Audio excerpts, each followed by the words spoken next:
John Winston Howard, OM, and AC, was the 25th Prime Minister of Australia, from 11 March 1996 to 3 December 2007. He is the second longest-serving Australian Prime Minister, after Sir Robert Menzies. Howard was a member of the House of Representatives from 1974 to 2007, representing the Division of Bennelong, New South Wales. He served as Treasurer in the Fraser government from 1977 to 1983. He was leader of the Liberal Party and coalition opposition from 1985 to 1989, which included the 1987 federal election against Bob Hawke. He was re-elected as leader of the opposition in 1995. Howard led the Liberal National Coalition to victory at the 1996 federal election, defeating Paul Keating's Labour government and ending a record 13 years of coalition opposition. The Howard government was re-elected at the 1998, 2001 and 2004 elections. Major issues for the Howard government included taxation, industrial relations, immigration, the Iraq War, and Aboriginal relations.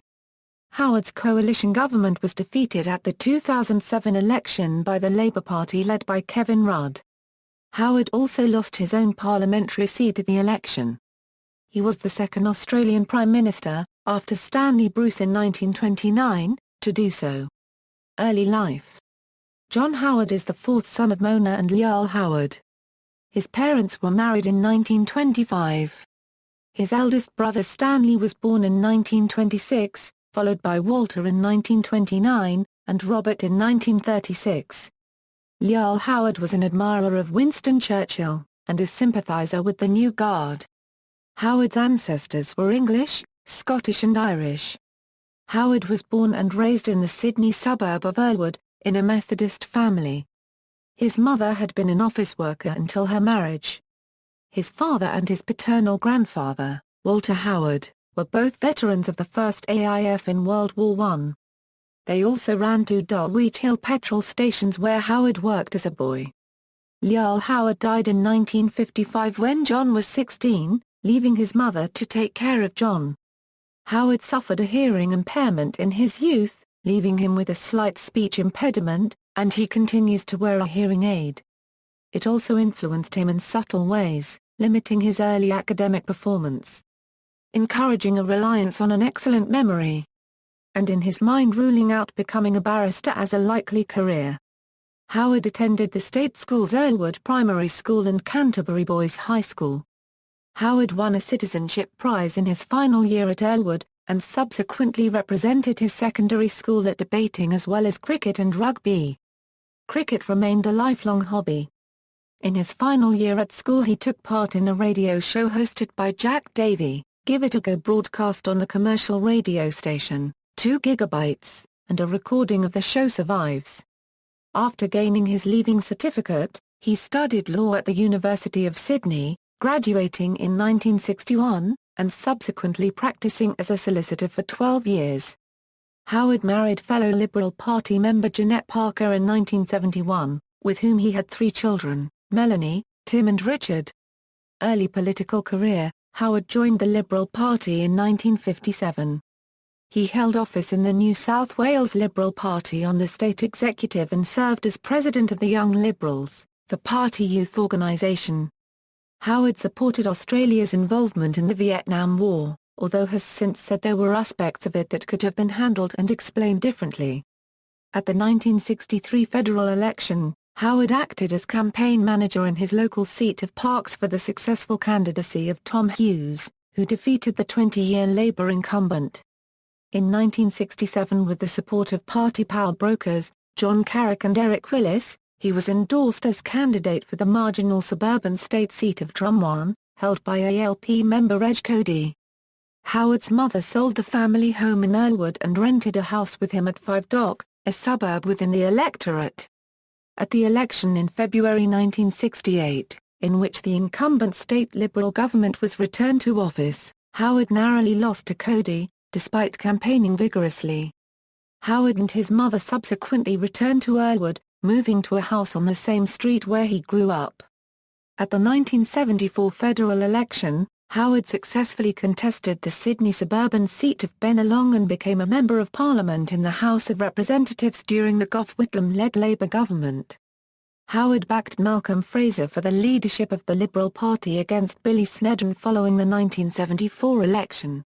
When Fraser won office in December 1975, Howard was appointed Minister for Business and Consumer Affairs, a position in which he served until 1977. At this stage, he followed the protectionist and pro-regulation stance of Fraser and the Liberal Party. Federal Treasurer, in December 1977, at the age of 38, Howard was appointed Treasurer. During his 5 years in the position, he became an adherent of free market economics, which was challenging economic orthodoxies in place for most of the century. He came to favor tax reform including broad-based taxation, a freer industrial system including the dismantling of the centralized wage-fixing system, the abolition of compulsory trade unionism, privatization and deregulation. In 1978, the Fraser government instigated the Campbell Committee to investigate financial system reforms. Howard supported the Campbell report, but adopted an incremental approach with Cabinet, as there was wide opposition to deregulation within the government and the Treasury. The process of reform began before the committee reported 2.5 years later, with the introduction of the tender system for the sale of Treasury notes in 1979, and Treasury bonds in 1982. Ian Macfarlane described these reforms as second only in importance to the float of the Australian dollar in 1983. In 1981, Howard proposed a broad-based indirect tax with compensatory cuts in personal rates. However, Cabinet rejected it citing both inflationary and political reasons. After the free marketeers orders of the Liberals challenged the protectionist policies of Minister for Industry and Commerce Philip Lynch, they shifted their loyalties to Howard.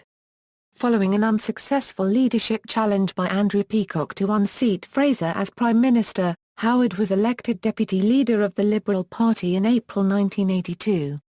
His election depended largely on the support of the Dris, and he became the party's champion of the growing free market lobby. The economic crises of the early 1980s brought Howard into conflict with the economically conservative Fraser. As the economy headed towards the worst recession since the 1930s, Keynesian Fraser pushed an expansionary fiscal position much to Howard's and Treasury's horror. With his authority as Treasurer being flouted, Howard considered resigning in July 1982, but, after discussions with his wife and senior advisor John Hewson, he decided to tough it out. The 1982 wages explosion. Euro wages rose 16% across the county. Euro resulted in stagflation. Unemployment touched double digits and inflation peaked at 12.5%. The Fraser government with Howard as Treasurer lost the 1983 election to the Labour Party led by Bob Hawke. Over the course of the 1980s, the Liberal Party came to accept the free market policies that Fraser had resisted and Howard had espoused. Policies included low protection, decentralization of wage fixation, financial deregulation, a broadly based indirect tax, and the rejection of counter-cyclical fiscal policy. Opposition years. Following the defeat of the Fraser government and Fraser's subsequent resignation from Parliament, Howard contested the Liberal leadership but was defeated by Andrew Peacock.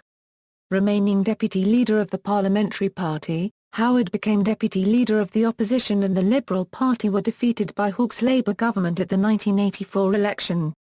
In 1985, as Labour's position in opinion polls improved, Peacock's popularity sank, and Howard's profile rose. Leadership speculation persisted. Peacock said he would no longer accept Howard as deputy unless he offered assurances that he would not challenge for the leadership. Following Howard's refusal to offer such an assurance, Peacock sought, in September 1985, to replace him with John Moore as deputy leader. The party room re-elected Howard as deputy on September 5, and, believing his position untenable, Peacock resigned the leadership. With Peacock not contesting the Liberal Party leadership ballot, Howard defeated Jim Carlton 57 votes to 6 to become leader of the party in the opposition. Leader of the opposition in new economic policy, Howard was in effect the Liberal Party's first pro-market leader in the Conservative coalition and spent the next 2 years working to revise Liberal policy away from that of Fraser's. In his own words, he was an economic radical, and a social conservative. Referring to the pro-market liberalism of the 1980s, Howard said in July 1986 that the times will suit me. That year the economy was seen to be in crisis with a 40% devaluation of the Australian dollar, a marked increase in the current account deficit and the loss of the federal government's AAA rating. In response to the economic circumstances, Howard persistently attacked the Labour government and offered his free market reform agenda. Support for the Labour Party and Hawke strengthened in 1985 and 1986 and Howard's approval ratings dropped in the face of infighting between Howard and Peacock's supporters, a public manifestation of disunity over policy positions, and questions over Howard's leadership. Hawke called the 1987 election 6 months early. In addition to the Howard-Peacock rivalry, Queensland National Party criticism of the federal Liberal and National leadership led to a split in the coalition whereby Nationals ran against Liberals, and culminated in the Joe for Canberra campaign. Keating campaigned against Howard's proposed tax changes, forcing Howard to admit a double counting in the proposal, and emphasising to the electorate that the package would mean at that stage undisclosed cuts to government services. The Hawke government was re-elected with an increased majority. Howard's social agenda. In his social agenda, Howard promoted the traditional family and was antipathetic to the promotion of multiculturalism at the expense of a shared Australian identity. The controversial immigration policy, One Australia, outlined a vision of one nation and one future, and opposed multiculturalism. Howard publicly suggested that to support social cohesion the rate of Asian immigration be slowed down a little. The comments divided opinion within the coalition, and undermined Howard's standing amongst Liberal Party figures including federal and state ministers, intellectual opinion makers, business leaders, and within the Asia-Pacific. 3 Liberal MPs crossed the floor and 2 abstained in response to motion put forward by Prime Minister Hawke to affirm that race or ethnicity would not be used as immigrant selection criteria. Many Liberals later nominated the issue as instrumental in Howard subsequently losing the leadership in 1989. In a 1995 newspaper article, Howard recanted his 1988 remarks on curbing Asian immigration.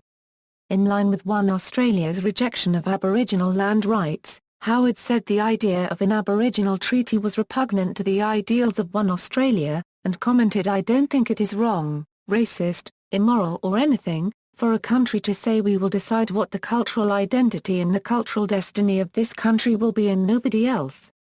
Loss of the leadership. As the country's economic position worsened in 1989, public opinion moved away from Labour, however there was no firm opinion poll lead for Howard or the coalition. In February, Liberal Party president and prominent businessman, John Elliott, said confidentially to Andrew Peacock that he would support him in a leadership challenge against Howard, and in May a surprise leadership coup was launched, ousting Howard as Liberal leader. When asked that day whether he could become Liberal leader again, Howard likened it to Lazarus with a triple bypass. The loss of the Liberal Party leadership to Peacock deeply affected Howard, who admitted he would occasionally drink too much. Declining Peacock's offer of shadow education, Howard went to the Black Bench and a new period of party disunity ensued. Howard served as Shadow Minister for Industry, Technology and Communications, Shadow Minister assisting the leader on the public service, Chairman of the Manpower and Labour Market Reform Group, Shadow Minister for Industrial Relations and Manager of Opposition Business in the House. Following the coalition's 1990 election loss, Howard had wanted to run again, however he did not have enough support. Peacock was replaced with former Howard staffer John Hewson, who defeated Peter Reith. Peacock supported Hewson with generational change, which took Howard's name out. Howard was a supporter of Hewson's economic program, with a goods and services tax as its centerpiece. After Hewson lost the unlosable 1993 election to Paul Keating, Howard unsuccessfully challenged Hewson for the leadership. In 1994, he was again passed over for the leadership, which went to Alexander Downer. Opposition leader again. In January 1995, Leaked internal Liberal Party polling showed that with Gaff-prone Downer as leader, the coalition had slim chance of holding its marginal seats in the next election, let alone of winning government. Media speculation of a leadership spill ended when, on January 26, 1995, Downer resigned as Liberal leader and Howard was elected unopposed to replace him. The coalition subsequently opened a large lead over Labour in most opinion polls, and Howard overtook Paul Keating as preferred Prime Minister. Hoping to avoid a repeat of 1993, Howard revised his earlier statements against Medicare and Asian immigration, describing Australia as a unique intersection between Europe, North America and Asia.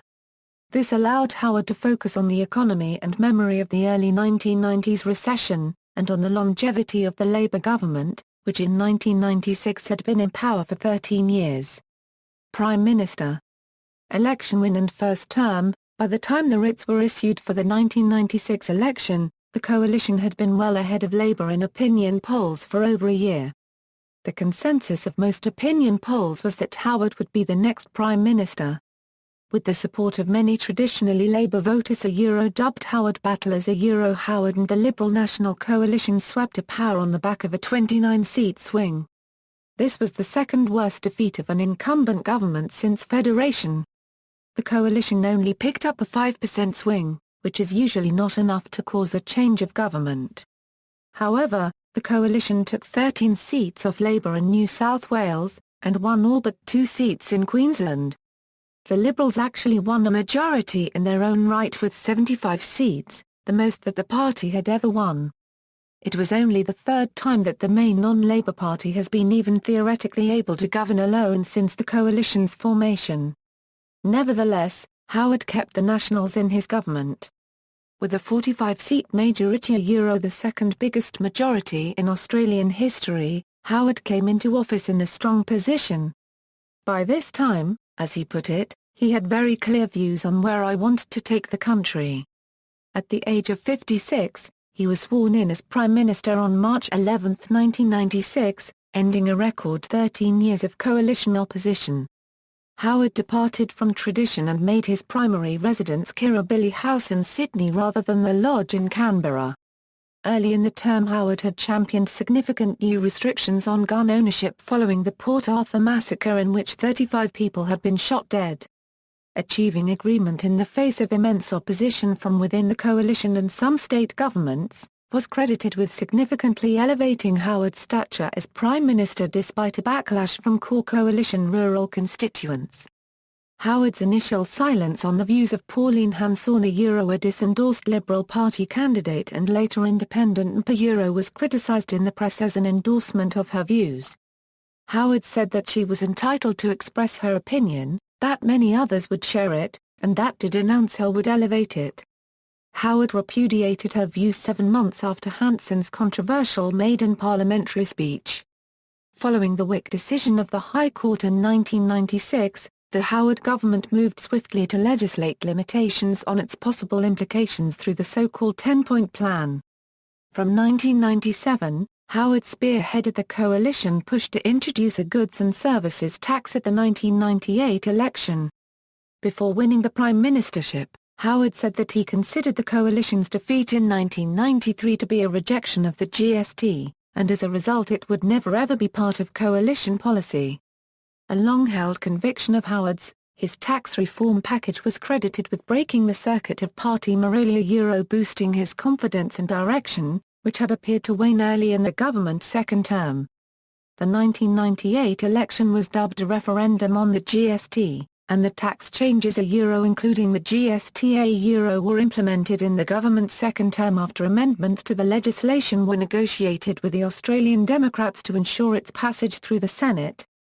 Through much of its first term, opinion polling was disappointing for the government and its members at times feared being a one-term wonder. The popularity of Pauline Hanson, and the new restrictions on gun ownership drew many traditionally coalition voters away from the Howard government. Also unpopular with voters were large spending cuts aimed at eliminating the budget deficit, industrial changes and the 1998 waterfront dispute, the partial sale of government telecommunications company Telstra, and the government's commitment to a GST. Howard called a snap election for October 1998, 3 months sooner than required. The coalition actually lost the national two-party preferred vote to Labour, suffering a 14-seat swing. However, the uneven nature of the swing allowed Howard to win a second term in government, with a considerably reduced majority. Howard himself finished just short of a majority on the first count in his own seat, and was only assured of re-election on the ninth count. He ultimately finished with a fairly comfortable 56% of the two-party preferred vote. Second term, in 1998, Howard convened a constitutional convention which decided in principle that Australia should become a republic. At the convention Howard confirmed himself as a monarchist, and said that of the Republican options, he preferred the minimalist model. Howard outlined his support for retaining the status quo on the basis that it had provided a long period of stability, and whilst he said there was no question that Australia was a fully independent nation, he believed that the separation of the ceremonial and executive functions of government, and the presence of a neutral defender of constitutional integrity was an advantage in government, and that no republican model would be as effective in providing such an outcome as the Australian constitutional monarchy. Despite opinion polls suggesting Australians favoured a republic, a 1999 referendum rejected the model chosen by the convention. Although new Indonesian President B.J. Habibie had some months earlier agreed to grant special autonomy to Indonesian-occupied East Timor, his subsequent snap decision for a referendum on the territory's independence triggered a Howard and Downer-orchestrated shift in Australian policy. In September 1999, Howard organised an Australian-led international peacekeeping force to East Timor, after pro-Indonesia militia launched a violent scorched earth campaign in retaliation to the referendum's overwhelming vote in favour of independence. The successful mission was widely supported by Australian voters, but the government was criticised for foreign policy failure following the violence and collapse of diplomatic relations with Indonesia. By Howard's fourth term, relations with Indonesia had recovered to include counter-terrorism cooperation and Australia's $1 billion Boxing Day tsunami relief efforts, and were assisted by good relations between Howard and Indonesian President Susilo Bambang Yudhoyono. Throughout his prime ministership, Howard was resolute in his refusal to provide a parliamentary apology to Indigenous Australians as recommended by the 1997 Bringing Them Home report. Howard argued this was inappropriate, because Australians of this generation should not be required to accept guilt and blame for past actions and policies. Howard did offer this personal apology before the release of the report: "I feel deep sorrow for those of my fellow Australians who suffered injustices under the practices of past generations towards Indigenous people. Equally, I am sorry for the hurt and trauma many here today may continue to feel, as a consequence of these practices." In 1999 Howard negotiated a motion of reconciliation with Aboriginal Senator Aidan Ridgway. Eschewing use of the word sorry, the motion recognised mistreatment of Aborigines as the most blemished chapter in Australia's history. Offered deep and sincere regret for past injustices. Following his 2007 loss of the prime ministership, Howard was the only living former prime minister who declined to attend the February 2008 apology made by Kevin Rudd with bipartisan support.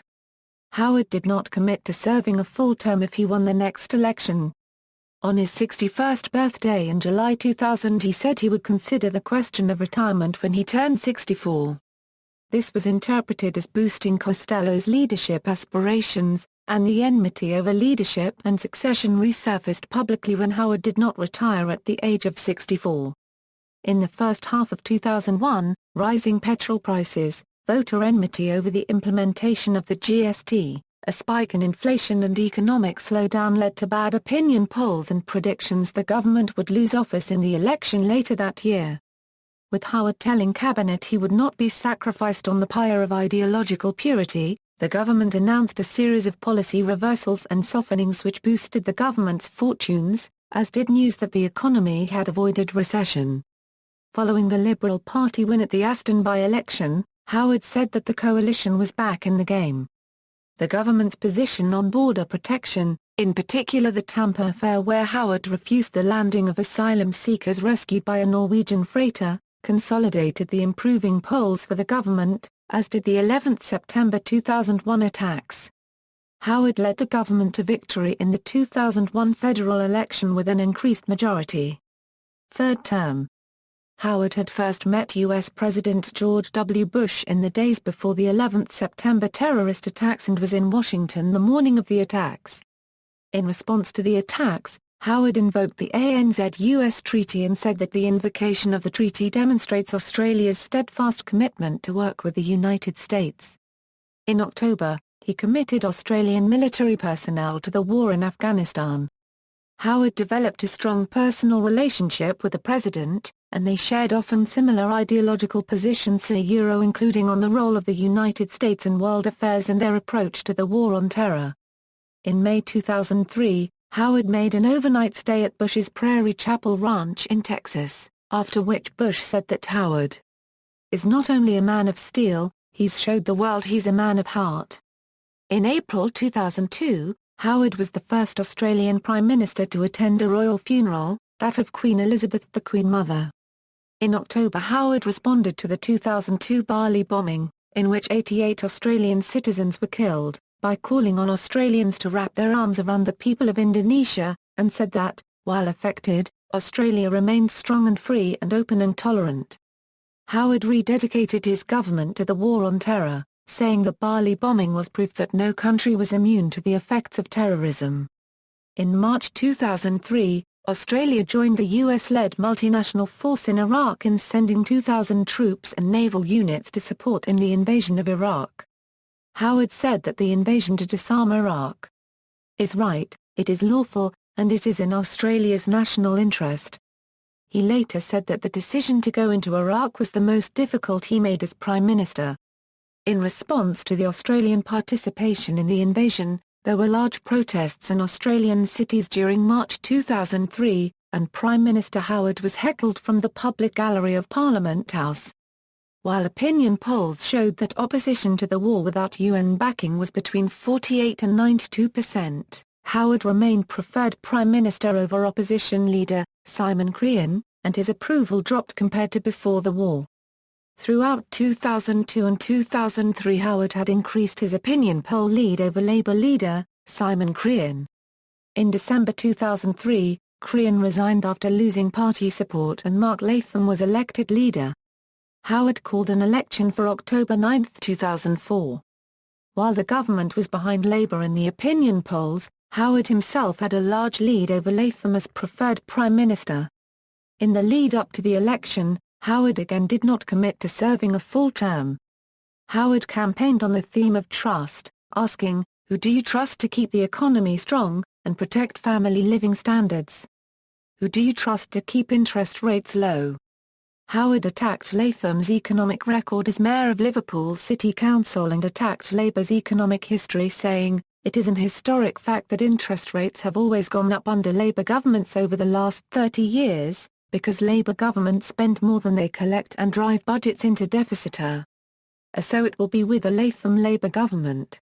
And I will guarantee that interest rates are always going to be lower under a coalition government." The election resulted in a 5-seat swing to the coalition, netting it a majority almost as large as in 1996. It also resulted the first, albeit slim, government majority in the Senate since 1981. For the second time since becoming Prime Minister, Howard came up short of a majority in the first count for his own seat. He was assured of re-election on the third count, ultimately winning 53.3% of the two-party preferred vote. On December 21, 2004, Howard overtook Bob Hawke to become the second longest-serving Australian Prime Minister after Sir Robert Menzies' fourth term. In 2006, with the government now controlling both houses of Parliament for the first time since the Fraser era, industrial relations changes were enacted. Named work choices, and championed by Howard, they were intended to fundamentally change the employer-employee relationship. Opposed by a broad trade union campaign and antipathy within the electorate, work choices was subsequently seen as a major factor in the government's 2007 election loss. In April 2006, the government announced it had completely paid off the last of $96 billion of Commonwealth net debt inherited when it came to power in 1996. By 2007, Howard had been in office for 11 of the 15 years of consecutive annual growth enjoyed by the Australian economy. Unemployment had fallen from 8.1% at the start of his term to 4.1% in 2007, and average weekly earnings grew 24.4% in real terms. Howard often cited economic management as a strong point of the government, and during his prime ministership, opinion polling consistently showed that a majority of the electorate thought his government were better to handle the economy than the opposition. In 2006, Ian McLaughlin and Peter Costello said that under a 1994 deal between Howard and Costello, Howard would serve 1.5 terms as Prime Minister if the coalition won the next election before stepping aside to allow Costello to take over.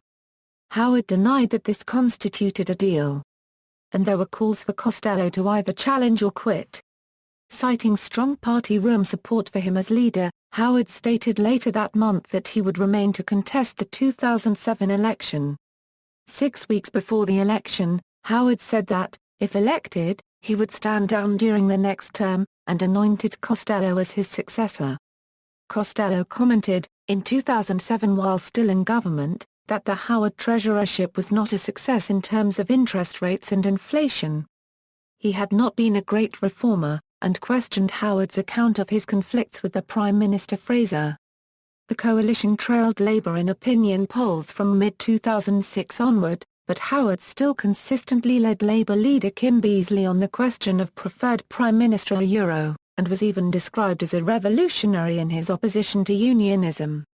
In December 2006, after Kevin Rudd became Labour leader, the two-party preferred deficit widened even further and Rudd swiftly overtook Howard as preferred Prime Minister.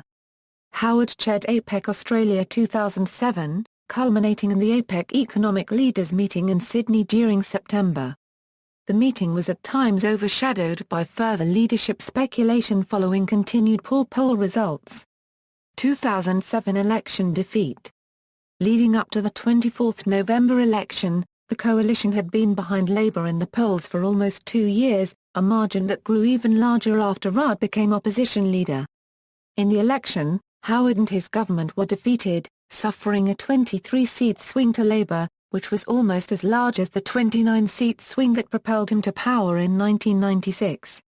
Howard lost his seat of Bennelong to former journalist Maxine McCoo by 44,685 votes to Howard's 42,251. The ABC actually listed Bennelong as a Labour gain on election night. However, the final result remained in doubt for a few days after the election. The final tally indicated that McCoo defeated Howard on the 14th count due to a large flow of Green preferences to her. 3,793 of Green voters listed McCoo as their second preference. Howard told a former colleague that losing Bennelong was a silver lining in the thundercloud of defeat as it spared him the ignominy of opposition. Howard is the second Australian Prime Minister, after Stanley Bruce, to lose his seat in an election. He remained in office as caretaker Prime Minister until the formal swearing-in of Rudd's government on December 3. Federal Liberal Party Director Brian Lufnin said it was the failure of Kim Beazley's leadership that had masked voter concerns about Howard. Media analysis of the Australian election study, a postal survey of 1873 voters during the 2007 poll, found that although respondents respected Howard and thought he had won the 6-week election campaign, Howard was considered at odds with public opinion on cut-through issues. His opponent had achieved the highest likability rating in the survey's 20-year history, and a majority had decided their voting intention before the election campaign. After politics, in January 2008, Howard signed with a prominent speaking agency called the Washington Speakers Bureau, joining Tony Blair, Colin Powell, Madeleine Albright, and others. He will be available for 2 speeches, Leadership in the New Century and the Global Economic Future. The Australian and New Zealand cricket boards unsuccessfully nominated Howard as their candidate for President of the International Cricket Council. Howard is currently the chairman of the International Democrat Union, a body of international conservative political parties, and in 2008 was appointed a director of the foundation established to preserve the legacy of Donald Bradman. As a result of an anaphylactic reaction to an anesthetic used during dental surgery, Howard was admitted to hospital in 2009 and spent 2 nights under observation. Howard's autobiography Lazarus Rising, a personal and political autobiography, was released on October 26, 2010. Titles, Styles and Honours.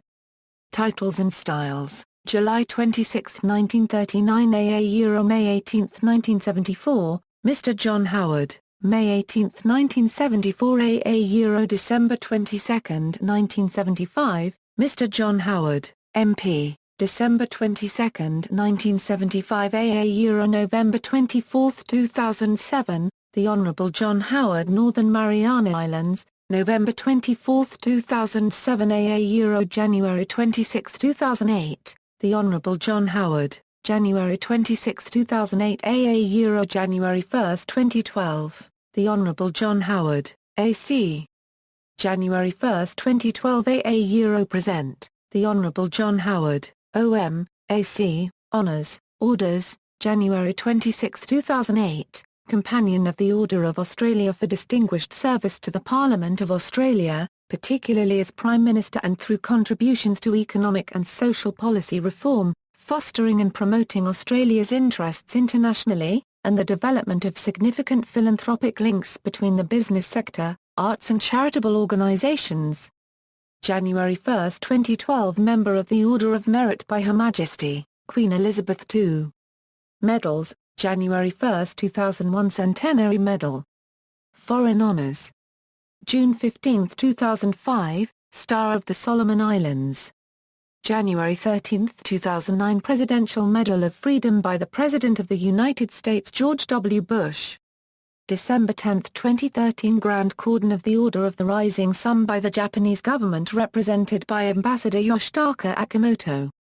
Organizations, January 26, 1997, Australian Father of the Year, August 22, 2005, Woodrow Wilson Award from the Woodrow Wilson Center of the U.S. Smithsonian Institution, May 2006, Presidential Gold Medal from the B'nai B'rith International, March 5, 2008, Irving Kristol Award from the American Enterprise Institute, April 6, 2008, Commonwealth Award of Distinguished Service for Services to Government, an IOC Gold Olympic Order, Appointments, Academic Degrees, December 2008 AA Hebrew University of Jerusalem, Honorary Doctorate for Outstanding Statesmanship and Leading Role on the World Stage in Promoting Democracy and Combating International Terrorism, and his remarkable understanding of, and exceptional support for, the State of Israel and his deep friendship with the Australian Jewish community.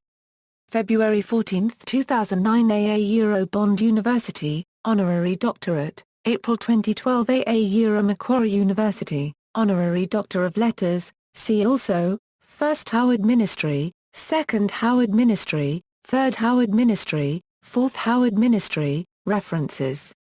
Bibliography, Bell, Stephen, Australia's Money Mandarins, Cambridge University Press, ISBN A0-521-83990-4. Garron, Robert, True Believer, John Howard, George Bush and the American Alliance, Sydney, Australia, Allen and Unwin, ISBN A1-74114-418-3. Grattan, Michelle, John Winston Howard, in Michelle Grattan, Australian Prime Ministers, New Holland, Frings Forest, New South Wales, pages 436-463.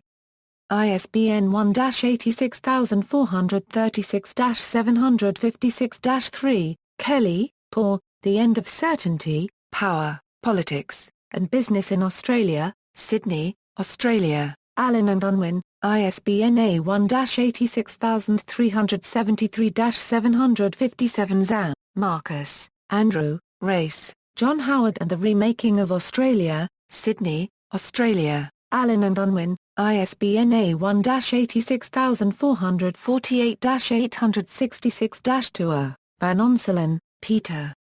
Errington, Wayne, John Winston Howard, The Biography, Melbourne University Press, ISBN A978-0-522-85334-6. Further reading, Publications.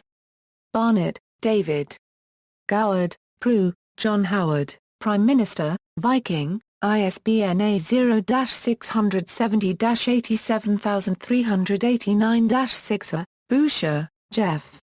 Sharp, Matthew, The Times Will Suit Them, Postmodern Conservatism in Australia, Allen and Unwin, ISBN A978-1-74175-624-1. Cater, Nick, The Howard Factor, Melbourne University Publishing, ISBN A0-522-85284. Zan, Errington, Wayne. Van Onselen, Peter, John Winston Howard, The Biography, Melbourne, Melbourne University Press, ISBN A978-0-522-85334-6. Harcher, Peter, To the Bitter End, The Dramatic Story of the Fall of John Howard and the Rise of Kevin Rudd, Crow's Nest, NSW, Allen and Unwin, ISBN A978-1-74175-623-4. Kingston, Margot, Not Happy, John.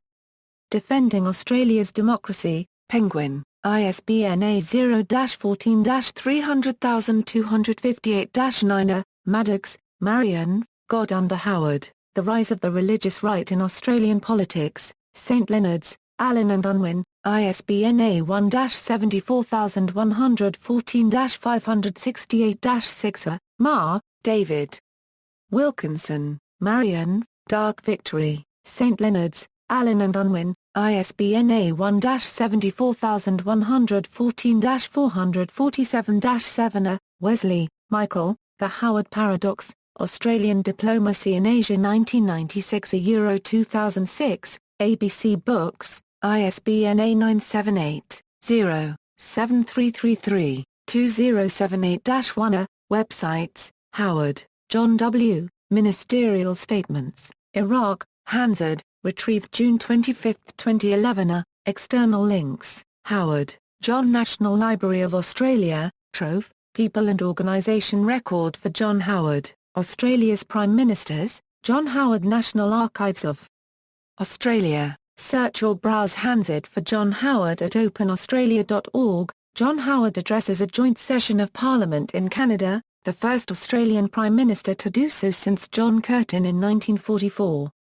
John Howard, a political life via a slideshow of John Howard's life, ABC's Four Corners Howard's End video, ABC's The Howard Years video, past PM's website.